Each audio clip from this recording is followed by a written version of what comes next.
Hello, so I am now in TVS showroom, not TVS showroom, in TVS service center.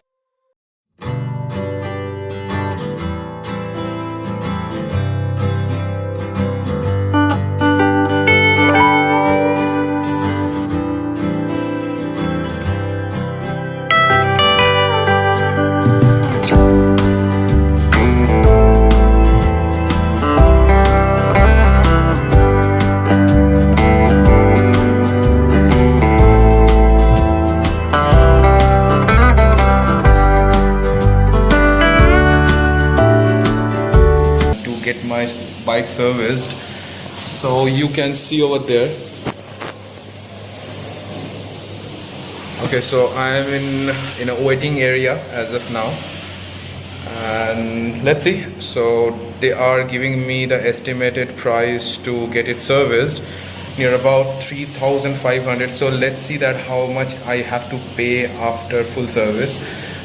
So I'm coming for here for periodical service for. So as of now I am in Jadoo Karai and it's now 2:30. Okay, so I was feeling hungry. I didn't do the breakfast, so that's the reason I was thinking to take some lunch here.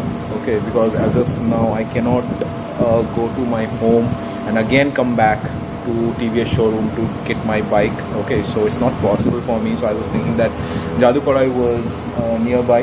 Okay, near the TVS showroom. So that's the reason I was thinking to why can't I give it a try.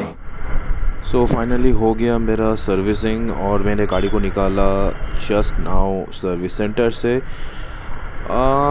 तो मैंने ये बोलूँगा कि गाड़ी जो है मेरा थोड़ा सा अच्छा लग रहा है चलाने में, थोड़ा सा रिफाइंड लग रहा है मुझे। तो before I jump into the conclusion और the servicing part, I just want to tell you that what are the things which I have completed over here. तो मैंने जो पहला काम किया वो है गाड़ी का पीरियडिकल सर्विस, जिसके अंदर आ रहा है आपका Mobil change, oil filter change और चेन ल्यूब और चेन क्लीनिंग, ठीक है, जो मेजर था इसमें। और उसके साथ साथ मेरा हुआ है जो मेरा जो लीवर टूट गया था मेरा राइट हैंड साइड का, तो वो मेरा चेंज हो गया है, ठीक है। एंड साथ में उसका चेंज हुआ है rear and front brake pads. Okay, तो ये जो पूरा सर्विसिंग हुआ है। एंड फाइनली जो हुआ before I taking this bike out of the service centre वो है ECU अपडेट, ठीक है। तो ये कुछ काम हुआ है मेरा जो मेरा सर्विस सेंटर पे कंप्लीटेड हो गया है। तो पहला मेरा जो रिस्पांस है, मैं बोलूँगा कि बाइक जो मैं बोल रहा था थोड़ी देर पहले कि बाइक बहुत ही ज़्यादा रिफाइंड लग रहा है मुझे चलाने में। And actually after cleaning the chain and also lubing the chain, अभी जो सिचुएशन ये है कि बहुत इजीली मैं अपना गियर शिफ्ट कर पा रहा हूँ। मुझे ऐसा सच कोई प्रॉब्लम नहीं हो रहा है और चेन से मुझे कोई ऐसे अनयूजुअल साउंड नहीं आ रहा है। मैंने पहले सोचा था कि मेरा चेन रोलर जो है वो ख़राब हो गया होगा, बट वो बंदे ने मुझे बोले कि ये अभी भी चलेगा, ये कोई प्रॉब्लम नहीं हुआ है सच, तो इसको चेंज करने का कोई ज़रूरत नहीं है। Otherwise I have to pay extra 425 or 450 for the chain roller. Okay, and और उसके साथ साथ जो गाड़ी में जो है कूलेंट भी डला गया है, तो गाड़ी तो है अभी बहुत ज़्यादा स्मूथ चल रही है। And specially after ECU update what happen कि मेरा जो RPM था वो आइडल पे वो लगभग 1500 RPM और 2000 RPM में वो ऊपर नीचे होते रहता था। तो वो वाला चीज़ वो इसमें प्रॉब्लम सॉल्व हो गया है, ठीक है। और गाड़ी में पिकअप थोड़ा सा बढ़ गया है आगे से, मुझे लग रहा है ऐसा सच। ओके, एंड जब भी मैंने थ्रॉटल दे रहा हूँ गाड़ी में वो तुरंत एकदम पकड़ ले रही है, जो वो लैग कर रहा था सर्विसिंग से पहले। तो यही है सच, मुझे कुछ यही सब जो है डिफरेंस मुझे लग रहा है। क्योंकि और हाँ, जो आफ्टर ECU अपडेट, और I don't know exactly for what reason, may be after ECU update गाड़ी में वाइब्रेशन एकदम ख़त्म हो चुका है। लगभग मुझे जो वाइब्रेशन मिलता था लगभग जो टैंक पैड पे, सॉरी टैंक पे या अंडर सीट पे या हैंडल बार पे, तो वो वाइब्रेशन एकदम ख़त्म हो गया है। कि देखिए मैं अभी चला रहा हूँ हायर RPM पे लगभग 100 के आसपास, बट मुझे ऐसा सच कोई वाइब्रेशन फील नहीं हो रहा है। हाँ, थोड़ा आइडल पे अगर गाड़ी है तो थोड़ा सा वाइब्रेट कर रहा है, जो आपको मिरर में देख के पता चलेगा, बट अगर आप राइड कर रहे हो गाड़ी को तब वो चीज़ आपको एकदम फील नहीं होता है। तो मेरा नेक्स्ट जो टारगेट है उसमें मुझे बोला गया कि उसका जो रेसर है वो रेसर थोड़ा सा डैमेज हो गया है, तो उसको थोड़ा चेंज करना पड़ेगा। एंड मैंने सोच रहा हूँ कि इसको मैंने अभी लगाऊंगा स्लीपर क्लच। तो इसमें कोई इस गाड़ी जब आया था तब स्लीपर क्लच के साथ नहीं आया था, तो मैंने सोच रहा हूँ कि अभी इसके साथ मैं स्लीपर क्लच इंस्टॉल करूँ ताकि मुझे गियर शिफ्टिंग में ज़्यादा प्रॉब्लम ना हो। So now let's go back to home and I will discuss about the bill. तो मेरा अपाचे का सर्विसिंग हुआ कंप्लीट, ठीक है। एंड ऑलरेडी मैंने एक वीक चला दिया गाड़ी को after servicing, so I can understand that how was the servicing and changes का ज़रूरत मुझे कोई चेंजेस मुझे फील हुआ है कि नहीं आफ्टर सर्विसिंग और before servicing. So that's the reason I was thinking that to make this video after riding my Apache after 7 days after getting serviced. Okay, so यही है जो मेरा सीन। तो मेरे पास है जो बिल, तो ये बिल मैं आपके साथ आज डिस्कस करने वाला हूँ, क्योंकि अगर आप Apache 310RR लेना चाहते हो तो आपको ये चीज़ दिमाग में रखना पड़ेगा कि ये गाड़ी आपको कितना खर्चा देगी। सो हाँ, ये है मेरा बिल, ठीक है। स्क्रीनशॉट मैंने ऑलरेडी डाल चुका हूँ, ठीक है, आप ये देख सकते हो जब मैं इसको डिस्कस करूँगा। एंड अगर आप by end of this video, okay, मैं इस बिल का जो एक कॉपी है यहाँ पर मैं शेयर कर दूंगा स्क्रीन पे। आप अगर इसको पॉज करना चाहते हो तो पॉज कर सकते हो एंड देख सकते हो, ठीक है। और अगर आपको कोई कंफ्यूजन है या कोई क्वेश्चन है, आप ज़रूर मुझे यहाँ पर मेरा कमेंट सेक्शन पे पूछ सकते हो। एंड अगर मैं चाहते हो तो आप मेरा इंस्टाग्राम में भी पूछ सकते हो, and the code is the Bangalorean bomb. अगर आप चाहते हो तो मुझे फॉलो कर सकते हो, मेरा फेसबुक पेज वो भी है the Bangalorean bomb. Let's start giving the breakdown of this bill. Okay, so the पहला जो चार्ज है वो है paid servicing charge for Apache 310RR, और वो जो चार्ज है मुझे किया गया था 579 रुपीज़, ठीक है। चेन क्लीनिंग का हुआ है 120 रुपीज़ एंड चेन लुब्रिकेशन का है 120 rupees once again. Okay, 240 rupees मेरा टोटल चेन पे मेरा खर्चा हुआ है, ठीक है। उसके बाद मुझे डाला गया है कि ये सिंथेटिक मोबिल वो है TVS की तरफ से। मैंने अलग से कोई भी मॉड्यूल या कोई भी लिक्विड मॉली का ऑयल मैंने नहीं डलवाया। मुझे जो खर्चा पड़ा मोटा उसका 1750, ओके। एंड उसके बाद मेरा जो खर्चा हुआ है वो है मेरा फ्रंट ब्रेक पे जो है 1950, एंड रियर ब्रेक पे मुझे खर्चा हुआ है 225, और फिल्टर का जो है जो चेंज हुआ है मेरा ऑयल फिल्टर उसमें मुझे खर्चा हुआ है 287, एंड जो मेरा ब्रेक लीवर है वो मेरा चेंज हुआ है तो उसका मुझे खर्चा पड़ा है लगभग 759। सो इन ऑल टुगेदर मुझे जो पे करना पड़ा वो है राउंड फिगर 5,791 रुपीज़, ओके। ये है टोटल मेरा बिल। तो हाँ, अगर आप देखोगे तो ये बिल बहुत ही ज़्यादा है, ठीक है, as compare to other motorcycles, ठीक है। बट आप you need to keep it that mind कि आपको ये गाड़ी मैंने सर्विसिंग करवाया after long time first of all, and the second thing I just want to tell you कि इस गाड़ी में 2-3 मेजर चीज़ चेंज हुए हैं, स्पेसिफिकली 2। एक है जो मेरा फ्रंट ब्रेक लीवर, क्योंकि मेरा front brake lever as I have said कि वो टूट गया था मेरा। हालांकि मैं वो चाहता तो चेंज नहीं भी कर सकता, बट फिर भी वो मेरा टूट गया, तो मैंने सोचा कि मुझे अच्छा नहीं लगता है कि if the bike is not perfect, okay, तो मैंने सोचा कि उसको भी चेंज कर ही देते हैं।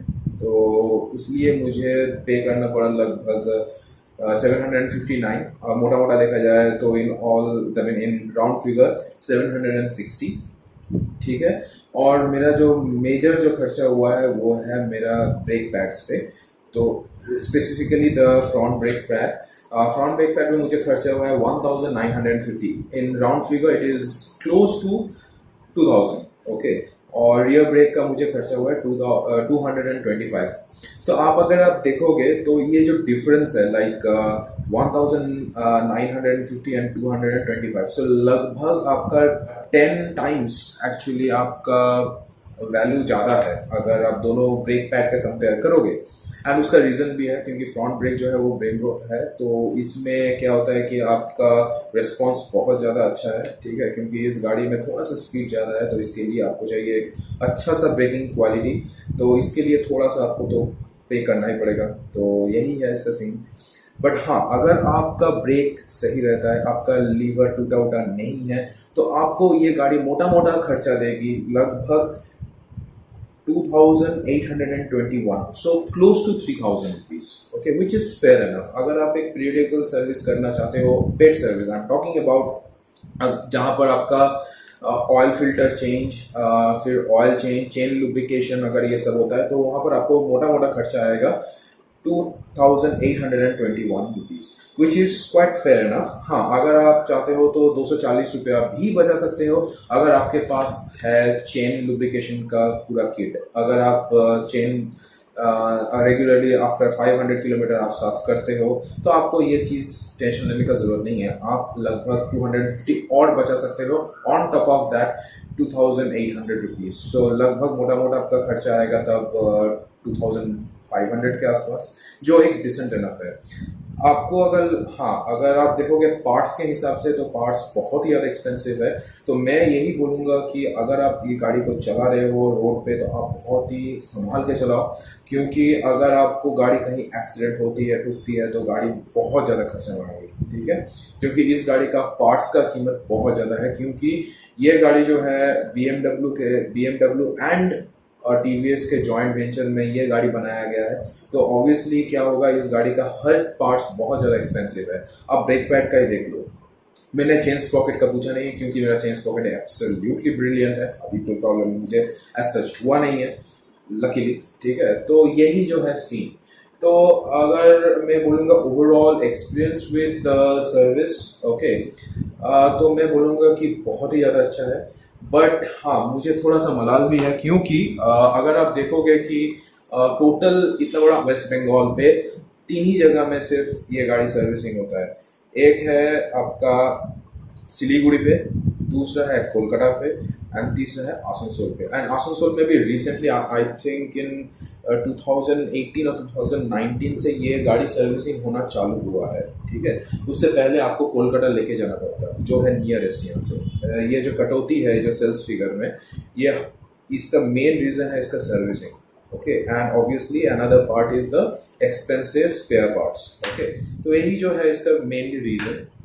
बट अगर आप हम एक्सपेंसिव बोल रहे हैं, बट अगर आप अगर इसका कंपैरिजन में आप अगर देखोगे 300 सीसी में कोई भी स्पोर्ट्स मोटरसाइकिल का, फॉर एग्जांपल R3 हुआ या निंजा 300 हुआ, तो इन लोगों का कॉस्टिंग थोड़ा सा ज़्यादा है।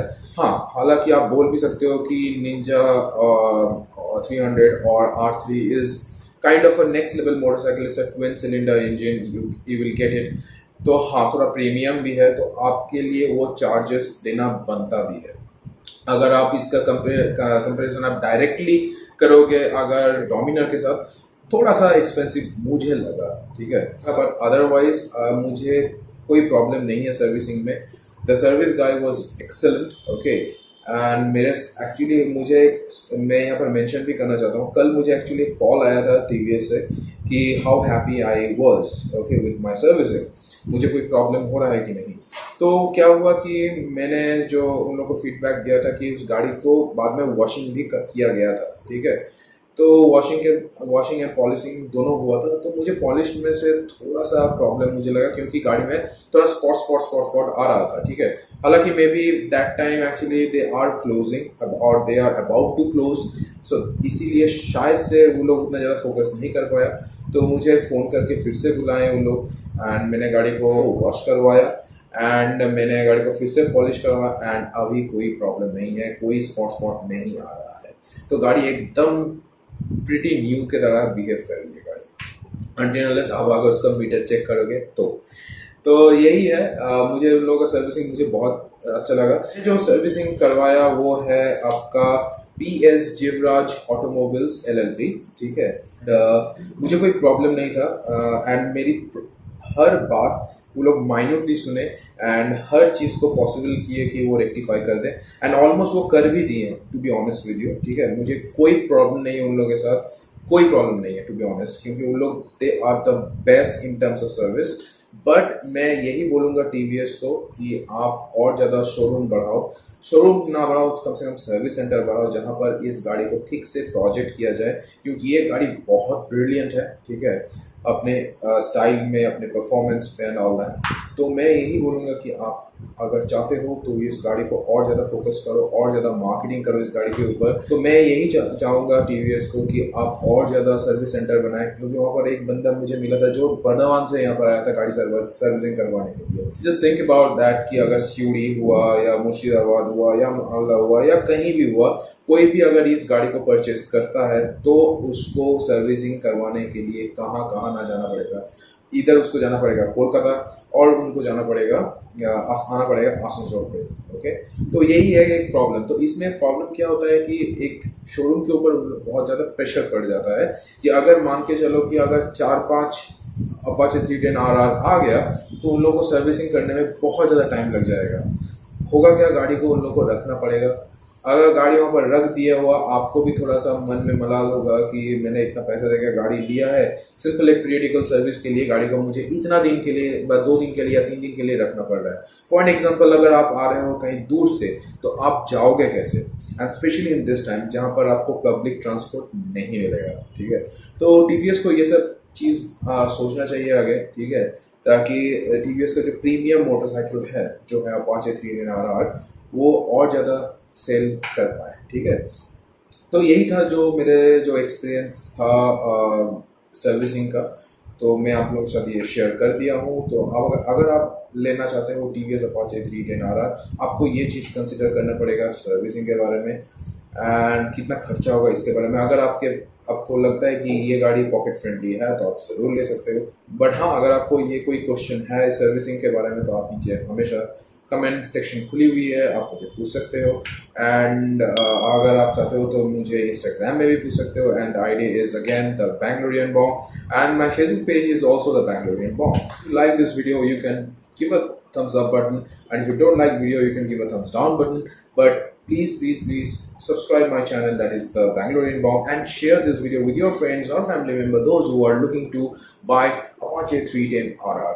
Okay, so that's all from my end guys, so I have to take a sweet alvida from you guys, so take care, bye bye, and have a blast.